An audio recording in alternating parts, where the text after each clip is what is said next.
Welcome to Hameen Loyal. This is Eric Grissom. And I'm Dan Johnson. Eric and I will be rewatching the iconic Twin Peaks from the pilot through the return and everything in between. If this is your first time watching, or if you're a longtime fan, you can watch along with us as we dive deep into the strange and wonderful world of Twin Peaks. We live inside a dream.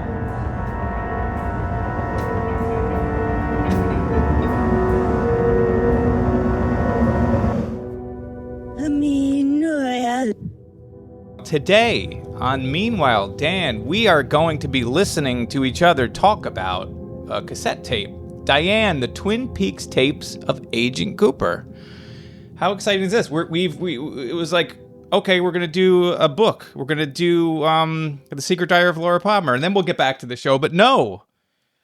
Sandwiched in between the premiere of Twin Peaks Season 2 are two pieces of ephemera. Is that the correct word, ephemera? That's a great word. Well, it's not ephemera because it still exists. It didn't. There is a word for something that like came out of something or something that's a part of something. It's some other word.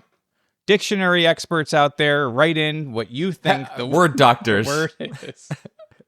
Okay, wait, you said there's two, though. I didn't even know that this existed until you said we were going to listen to it, so... Oh, really? Before we get into this existing, I feel like a complete numbskull because I'm editing The Secret Diary of Laura Palmer, which would have dropped today, but like the call-in show on Mr. Show, when you're hearing this, it's already been out for 2 weeks. If you wanted to talk about the elderly...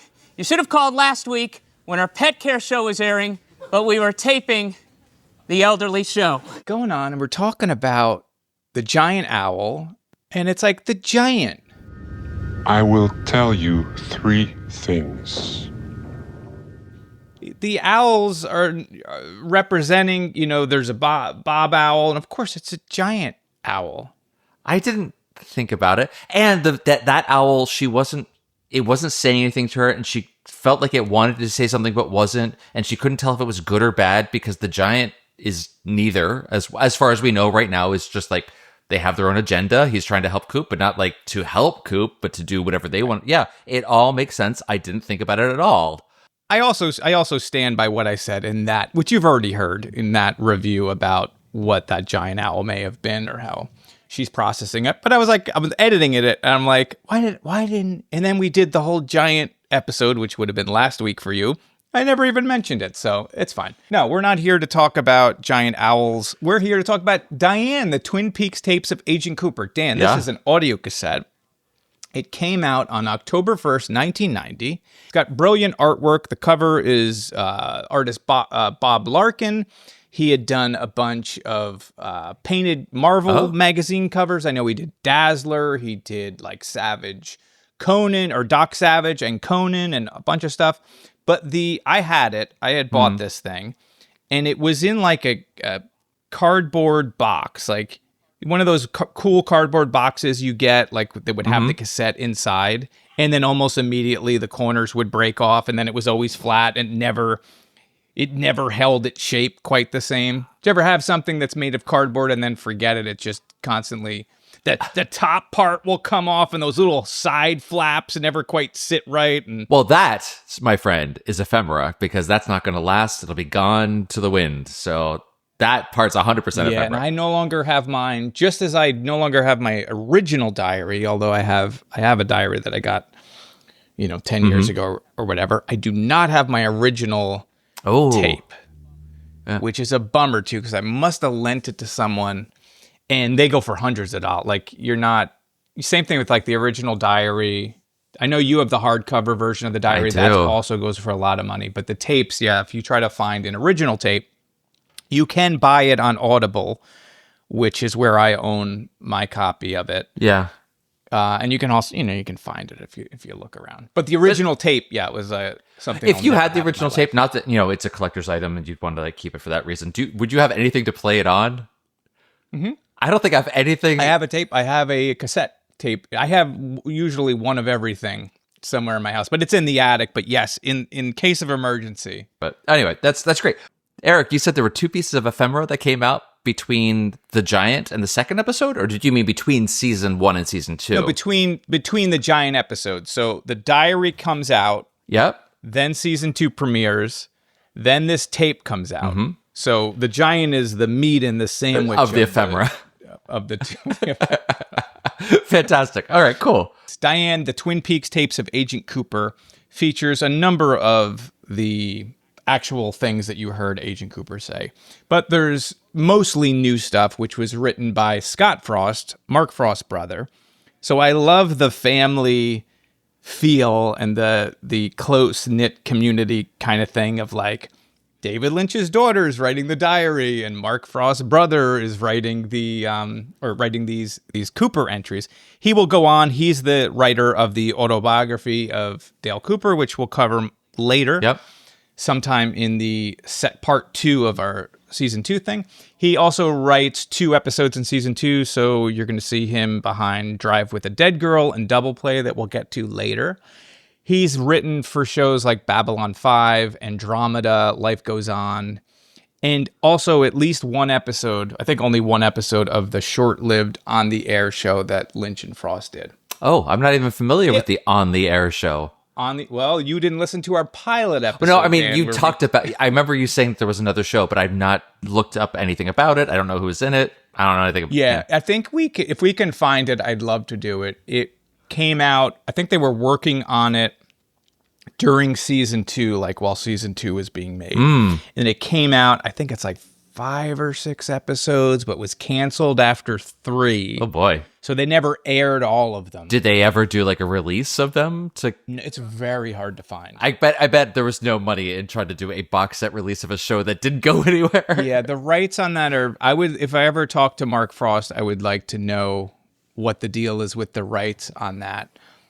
I believe you can find it on like archive.org or something. Just the ones that aired, or all of them that were filmed?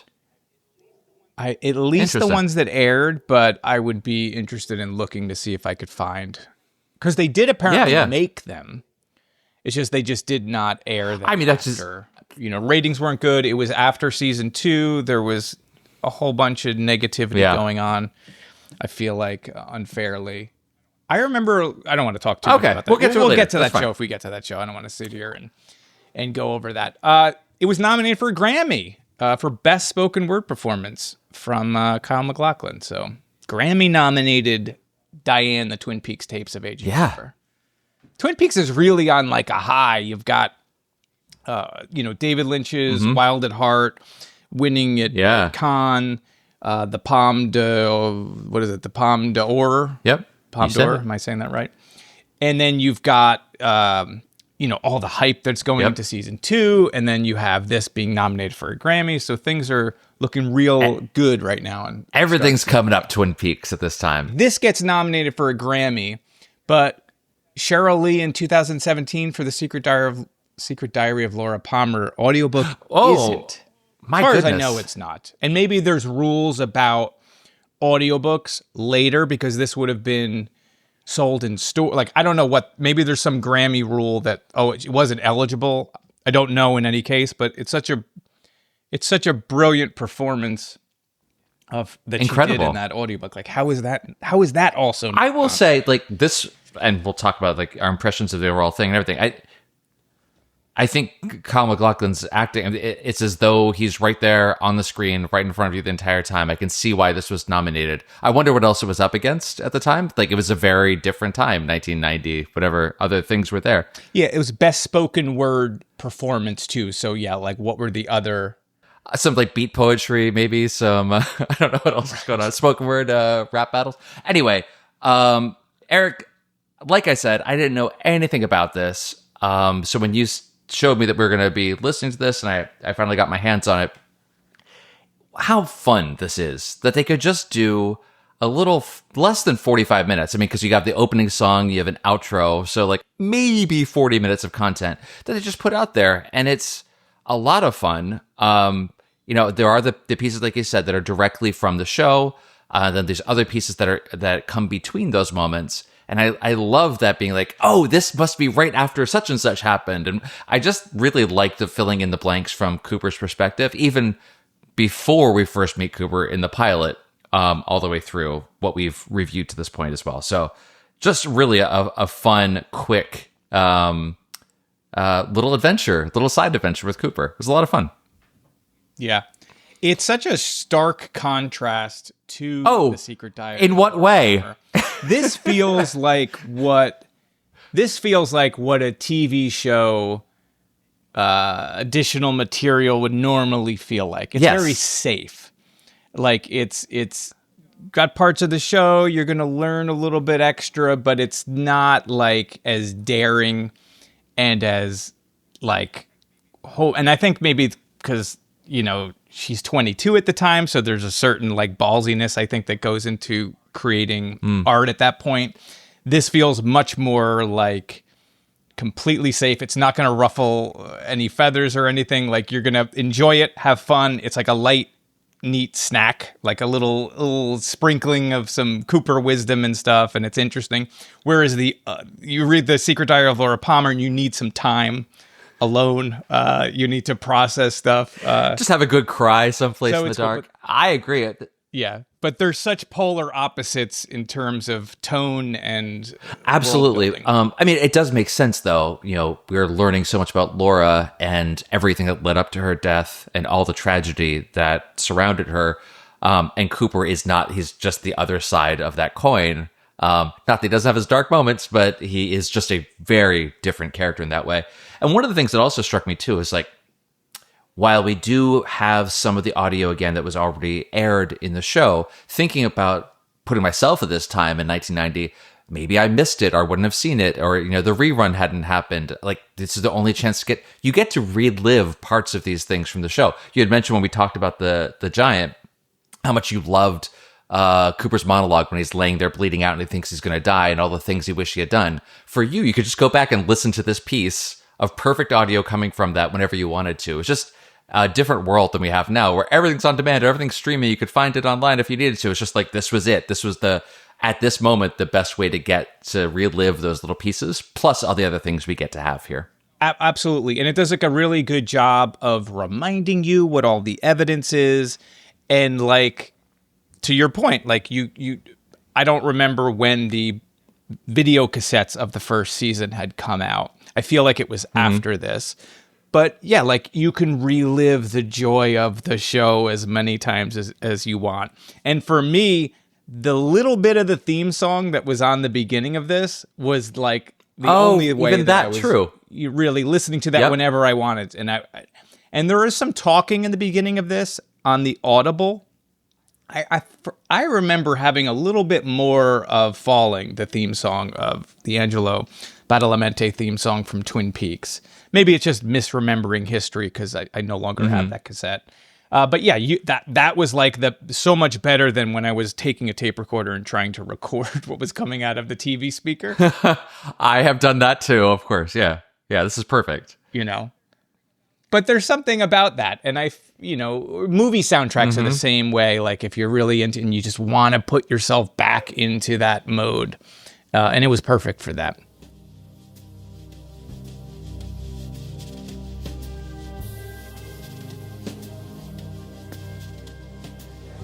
Case number is 11219er.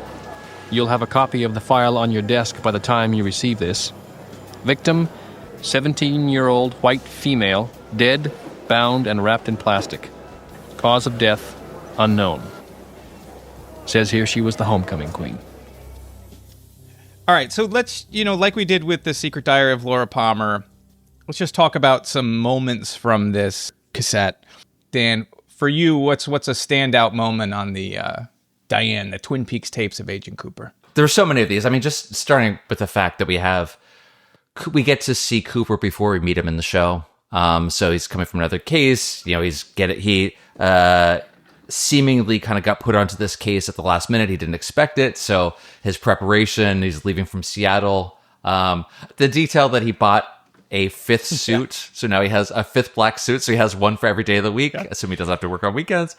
It's like that Steve Jobs with the every one of his shirts is the same black shirt. Just have exactly. Have a uniform. You never have to worry about it. So that's great. So I just like that we get to start off with that, and the airplane ride with the turbulence, and he tells Diane that You will find instructions for the disposition of my worldly goods and my remains, should there be any, filed under things to come. I love all that. Is he a nervous flyer, or maybe it was just the weather? Hit turbulence. But I know. But I love that you hear the thunder in the background. It's great. So you get all these additional little character pieces that I think are really fun.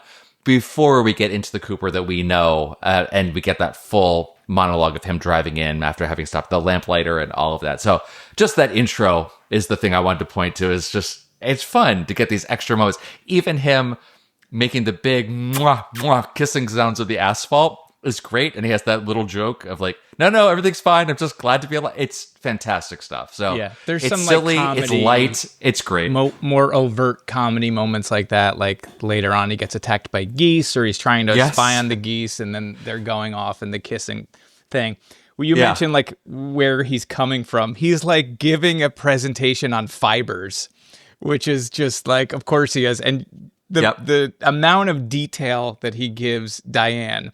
Everything is how much everything costs. Like, you find out this is the Micro Mac pocket tape recorder. As you have no doubt surmised by the clarity of this tape, I purchased a new Micro Mac pocket tape recorder. The Big Little Recorder at Wally's Rent to Own, 1145 North Hilltop, where, as the sign says, a bargain is a bargain, no matter what the cost. It's $29.89 cash, and he talks about his philosophies on everything and why leasing is the fast track to affluence, but equity keeps you warm at night. The little details about, we already knew about Lamplighter Inn, but all of the store names like Woe's House of Cloth, which is where he got the what a strange name for that store. Cool. Yeah, it's great. Yeah, I love it. Okay, so I just want to jump on something that I probably should have mentioned when we did the diary, and now it comes up again here. Is much later in the in his broadcast or his tapes. He talks about being near Pearl Lakes, which is a very important location within the diary. She talks about having that dream, and she's near Pearl Lakes, and Bob is talking about getting her cat. And I also, not that I want to go back to the diary, I was like, oh shit, did Bob kill Jupiter? Jupiter was killed by a hit and run driver. And in Laura's dream, she's imagining Bob, and he's tormenting her and saying he's going to get her cat. But this is where Jacques' cabin is. This is where the log lady is. This was from Laura's dream. And we're going to see more of Pearl Lakes coming later. In that scene, when he's talking about the cabin, it's like, again, you get a whole bunch of the evidence rehashed. We know they found Waldo, the bloodstains, the camera, the broken chip, the Finley's fine twine. There's no mention of that third man outside the window that we had brought up when we did the May the Giant Be With You. Deputy Hawk found evidence of a third man outside the window. It doesn't. I was hoping that maybe it would come up here, whether Deputy Hawk returned to the cabin after it and that little bit of evidence. Speaking of that, though, I do like that there is this, I think you kind of mentioned this a little bit before, kind of a recapitulation of something that we've seen in the show but done in the tape. So, like you said, in the show we have this long moment where they're all in the police briefing room, and they have the huge table spread laid out of donuts, and Cooper and Albert are kind of going over all the details of everything they figured out. We kind of get that again repeated here. We get a similar one whenever Cooper has been shot and he's in the hospital, and he's going through the list of all the things that had happened. So it's nice, again, for the people that, maybe only saw it the one time or missed the rerun. Like, you get to remember all these bits and pieces, and it gets to kind of solidify for you, because, again, all anyone wants to do that's watching this show is figure out who the murderer is. Exactly. Right. This is like a detective's handbook. You are being brought into Cooper on the case. The one main point or an additional point that I wanted to raise with this is at the end of all of that, he's like, Diane, it's Agent Cooper here, a believer in facts. But it's like, yes, I believe in facts, but it's like you also run almost entirely on intuition and your dreams. Those are So it's facts like, too, my friend. Those are yeah, totally. Just another one of those kind of little funny moments, but like I had mentioned, Cooper's at the hospital and he's going through. I think it's in this scene. He's going through recounting to Diane all the things that have happened. Shelley has smoke inhalation. Catherine and Josie are missing, etc. And goes through all this. It says the Doc Hayward says I can expect to live a full normal life, which should be a new experience in and of itself. I think it's just a great kind of not quite self-deprecating, but just he recognizes the kind of life that he leads and the kind of person that he is. I think it was really funny. Yeah. And again, another little joke in that same section is that you should buy stock in medical supplies in Twin Peaks because, of all the people that have ended up there. One dark little joke or weird turn of phrase when he's talking about Leo's there with a gunshot. Jacques is there, but he checked out. Jacques Renault apparently checked out a short time later, due to murder. Just a really strange and funny way to say it. But I think one of the other things I like about this is a few of these moments throughout the tapes where he says, "Is there something more than coincidence going on here with all the people that are there?" And it just ends with this last thing of, Diane, have you ever known a really tall man? Which I just think is a very funny line. Right after that scene, I'm not sure if it's the same day or like a second entry. He keeps getting jabbed with an antibiotic needle. Ouch. Is that what he's doing? Oh, okay. Ouch. And he's talking about the recuperative powers of the mind as well, but he's taking antibiotics at the time. That makes a lot more sense to me because I thought he was doing, because he says that with antibiotics and the power of the mind to heal himself. I thought he was doing some sort of, I don't know, yogi poses or something like that to do it. But the pain was so sharp. I was like, that doesn't make any sense. No, this makes a lot more sense. No, I like that better. One of my favorite passages ever. It would have taken place at the midpoint of Zen, or the skill to catch a killer. Events converge. The theory of concentric thinking. There may, in fact, be no such thing as coincidence. While generally a man missing a limb is not in and of itself strange for a hospital, Deputy Hawk reports seeing a one-armed man outside of intensive care. Now, if you dated me in the 1990s, that was on one of the mixtapes I would have made for you. I always take that clip, that little thing from the tapes that I had, and always, when you're making a mixtape, you like to put in. Yeah, of course. You would do different sound drops and stuff in between, and that was always something I'd throw on there. That's such a well-written line, and I've seen that clip associated with David Lynch, and it's no, that was Scott Frost, but you sometimes see that clip. And then people will quote it as if it came from David Lynch or something. But it's such a cool, feeds into the whole mythos of Cooper. Is that fantastic. Ties into something I was going to say earlier, but forgot to, is that even though this is not written by Lynch and Frost, it still feels like it. And it's not just because it's Cooper. It's not because it's Kyle MacLachlan playing Cooper is in the same way. It just still feels very much like this could have fit in anywhere, which I don't think is an easy thing to do. Him or what Jennifer Lynch did with Laura and all the other characters that surround her in that. It just feels 100% like it's all coming from out of the same mind, which has got to be an incredibly difficult thing and amazing that they were able to do it so well. And I'm sure it was being run through Mark Frost as well to do it, and it sits among other entries. But yeah, to your point, he nails the voice, which makes sense why he would be handed the autobiography of Dale Cooper, which is very hard to find. I have it, so we'll have to figure out how to get you a copy of it. You're just going to read it to me before I go to sleep every night. I'm going to read it to you by candlelight. Oh, this is stupid. But so within this tape, you get almost all of the Dear Dianes from the show. There are a couple missing.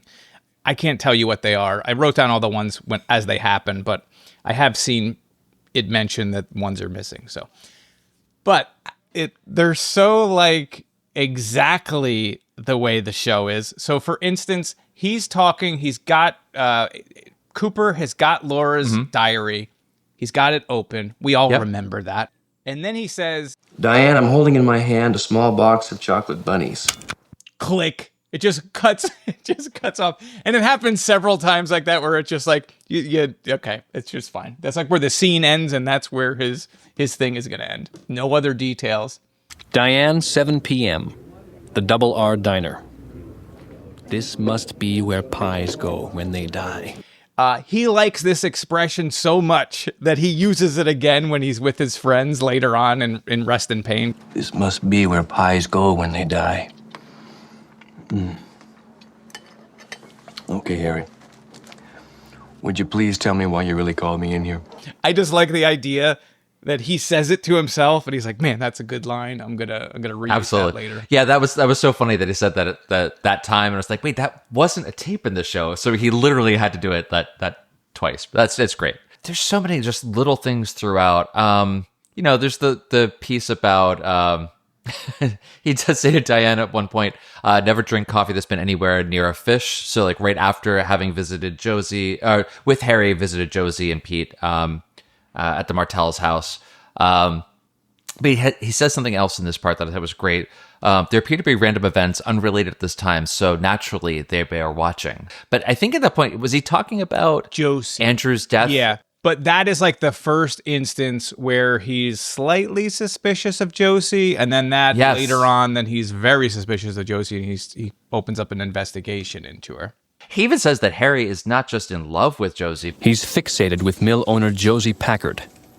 There's a mysterious quality about her, an unsolved mystery, spelled Danger. Run a check on Mrs. Packard. Cooper's onto it. We know this about Cooper, obviously. He is onto these things before anyone else does and kind of waits for people to catch up a little bit. Even to the point where he mentions that of the goings on at the sheriff's office, and it appears that Lucy is very angry at Deputy Andy, but also very pregnant. He's aware. He's also aware of how old Audrey is. He knows that she's 18, and this happens at least a day or two before she tells him, which is interesting. He says it twice in these tapes, just to emphasize again that she is 18 years old. So. Well, the first time he says it, right, it's before she tells him. The second time is interesting and good, and what makes Cooper so great is he details that she was naked in his bed, like he lays it all out, everything is open. Yep. He could get himself into a lot of trouble, but he's basically documenting it, whether you could sort of be cynical and say for his protection or whatever. But he's so like good. He's such a good character. And I mean that in a goodness way. Like moral. Yeah, so morally true and pure, and just, she needs a friend. Here's all the things. And he's filing this. Like, this is getting filed with the FBI, the whole thing. So he is not hiding anything. His intentions are made clear. One other, like, silly detail, but something worth talking about when you're obsessed over this stupid stuff, is that Laura's case number is 11219. 119. 119! If you take out some of the digits, you could get 119 out of there if you wanted to. No, get out of here. 21, which is a thing that you do when you play blackjack or cards at a casino. So early on, so like we find out when he's doing the fiber thing and he gets pulled into this Laura case, like you get not really anything new about Teresa Banks, but she's just brought back into it because I feel like as the show goes in the first season, you hear a little bit less about Teresa Banks. That we're reminded of it in the opening of the second season, like with the letter. But you find out again, like it had all the trappings of a serial killer, except there was no second victim. So we know this other case is going on, and it's sort of boiling beneath the surface. Did you mention the things to come? The file that he says, like when he's and he also has a file that he puts the duck or the geese sound in called sounds. Please add the following sound to my master tape labeled sounds. Yeah, his master file of sounds. Yeah, I love it. It's just great. It's just great. Poor Diane. Like, God bless Diane. The stuff that he's telling her, like what time he's setting his alarm clock for. I'm setting the alarm clock for 6:30, Diane. She's like, of course she needs to know that. Well, it all has to go into the case file, obviously. One other thing that was just small that I really liked was calling back after the conversation that Cooper and Hawk had together, talking about the Blackfoot legend of the Dream Soul. Cooper elaborates on that a little bit and says, This is clearly a place that inspires dreaming about darkness and light. And who knows what dreams are real? Deputy Hawk spoke tonight of a soul that wanders, a dream soul, a Blackfoot legend. With her burial today, I hope Laura's spirit finds more peace wherever it is now than it did in its brief time on this earth. this is clearly a place that inspires dreaming about darkness and light, and who knows what dreams are real. Just a great, one of those summaries of the entire thesis of the show put into one sentence. It's just a perfect thing. So that's at 12:01 a.m. So he's in the graveyard for the second time. I thought this was him waiting for Jacoby. No, because that episode, Rest in Pain, ends with the talk with Hawk. So he went there after that. So this takes place after he's already seen Jacoby in the graveyard. So he's just returning to the grave of Laura, whether he's looking for the killer to also return or if he's just sitting with Laura because he's so touched and moved by her and he feels like he needs to be closer to her to try to figure this thing out. But yeah, so he's already been there and he's now back. Well, he's not alone this time. No, right. And then we get the sound effect of an owl in the background. And he apologizes to the owl as a sorry, folks, as he disturbs them, which was very funny. Yep. But yeah, that was really kind of interesting. And he also, he reiterates sort of the Bookhouse Boys and as you're talking about the evil in the woods and everything. One other thing that happens after that. So it's that night, he's in the cemetery. Then when he wakes up the next day, he's like, I had a bad sleep. And he talks about how he was haunted by the face of a young girl. A face of a young girl seemed to haunt me all night. I'm not sure who, living or dead. It could be a future victim. Like, who knows? He doesn't say Laura. He's clearly had dreams of Laura, but it's something else. So it's just kind of an interesting thing. But he immediately talks about Audrey next. So is the young girl Audrey?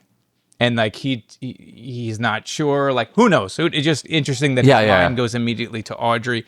That's where I know he talks about her being 18 before the Cooper's Dreams episode. What I like about this too is you have that kind of mysterious line that we just said about the dream of the girl that's haunting him all night. Then he talks about Audrey, who wants to play detective. Let me rephrase that, which I just think is a really another one. It's just he knows what's up. He knows how it sounds, but he is, like you said, a moral guy. And it's no, she wants to help with the investigation, which is there's some terrific. more comedy, additional jokes layered on top of scenes. He talks about the llama's breath. We talk, yes, he does, because we were just talking about being at the Lydecker clinic. We find out that at the gambling. All of this seems to be a thing that Cooper does often. He's detailing it all with Diane. This is the amount of money I'm going to take. I'm going to try to offset my losses. He has a technique of concentration that should make up for the losses that Big Ed's going to incur, which is great, which is super fun. He goes through all of that as well. I love that he describes Blackie as a spider woman, which I think is a really good, apt description for her, and also describes Jacques as a fleshy, dirigible-shaped man. Which is and he knows wow. He knows Jacques before Ed IDs him.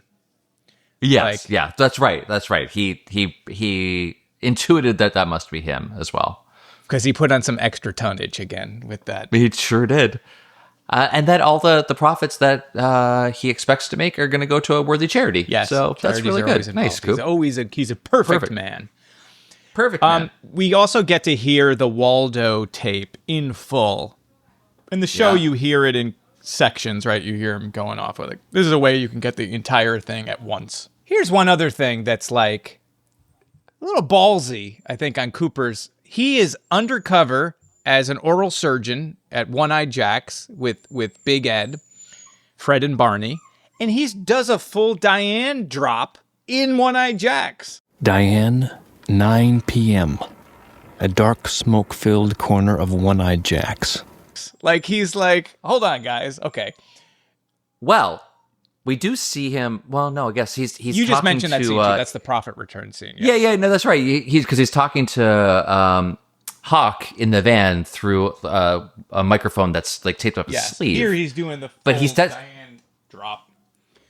But you're right. Yeah, he's doing the full Diane drop. He says he's in a smoky corner. Yeah, he's hiding. So maybe he was not being. So he wasn't at the blackjack table pulling out his dictaphone. It's important that you're right. you learn that roulette is a sucker's game, and that Yes. he's very good at this. All right, so this is the last thing that I have, and then we can sort of call it a day unless you have anything else. Again, it's the AB negative. Like, this is now we're locked in. AB negative is the blood type of the killer, despite what Doc Hayward had said that it was Jacques' blood type. We get some more details. I don't remember if we covered. I guess maybe we covered all of it in the May the Giant Be With You, but that there was they found paper as bleached paper and blood 5 miles from the train car. Earlier reported a half mile from the train car. The first time they say half mile from the train car, it's only the bloody rag. And then now there's bleached paper along with the rag, which I think they say in Giant Be With You. I think they add the bleached paper. I think so too. I'm not going to say what the paper is. I don't know. I can't remember if that's obvious. I know what the paper is, but it's the same paper that they wrote the note on. And the killer wrote it in his own blood. So, yeah. That's it. I don't know. It was entertaining. I've listened to this a lot. Like, this is fun to, like, sort of, if you're wanting to go back to Twin Peaks and you're not near a television or something, you can just throw this on and go to sleep to it. But you are near a cassette recorder or a cassette player. Yeah, this is a really fun little addition. It gives a lot of extra color to everything that we've seen, filling in little pieces in between the scenes that we've seen on the air. Really enjoyable. And Kyle MacLachlan's fantastic. It's got to be a different thing to be acting, presumably just in a sound booth to no one, and keep the same character and the same energy and everything that as he would on the set. It's perfect. Yeah, Kyle MacLachlan and Kimmy Robertson. Good night, Lucy. Good night, Agent Cooper. By the way, the Great Northern is up on Metal Arch Hill. Well, that's just below Whitetail Mountain. That's a little bit west of here, but not too far west. Oh, we got Lucy. So you have Kimmy Robertson doing a lot of typing. A lot of typing, There's yes. a lot of typing. Yes. And he's nearby enough to get the typing, even when he's talking about how she's probably pregnant. Like, he's dropping these things. He's talking about Harry and he's in trouble. And, like, Lucy, she's constantly eavesdropping. She's pretending to type the whole time like she did with Bobby and Mike. It was cute to have, like, her get a couple of lines in the thing. It just... And it was just... neat little just a couple of lines, but very Lucy lines in her delivery as well. Just great. She's great. All right, so that does it for us. If you enjoyed this, please let us know what you think. And if you want to support us, you can go to ericgrissom.com/meanwhile, hit the support link, and join our Patreon. For $3 a month, you're going to get access to Dan and I talking about the cast on Donahue. Should be available by the time that you listen to this. Some movie reviews, all sorts of stuff is coming. So consider supporting us and help us pay for the hosting and help us keep doing the show. Help us keep the lights on. Literally, help us keep. He's the in the lights dark on. right They're now. going to shut them off. All right, until next time, be good. Thank you for listening to the Meanwhile podcast with Dan Johnson and Eric Grissom. If you would like to support the Meanwhile podcast, join our Patreon. It's available right now. You can sign up, and for just a few dollars a month, you can keep this show going, and you can get access to some exclusive podcasts and some secret stuff that you're not going to find anywhere else. So if you'd like to join, go to ericgrissom.com/meanwhile and look for the Patreon link. If you like our show, please consider rating and reviewing the podcast on Apple Podcasts, Spotify, or wherever you're hearing this now. Meanwhile is produced by Eric Grissom and Where's My Robots? The Meanwhile theme song is written and performed by Paul Finn and Evening Pines. If you want to let us know what you thought of the show, you can reach Dan at danjnj.com, both on the web and on Blue Sky. Eric can be found on Blue Sky at ericgrissom.com, which is also his website. It's also me, right? That's weird. We'll see you again. And in the meantime, be good. Listen to the sounds. Meanwhile.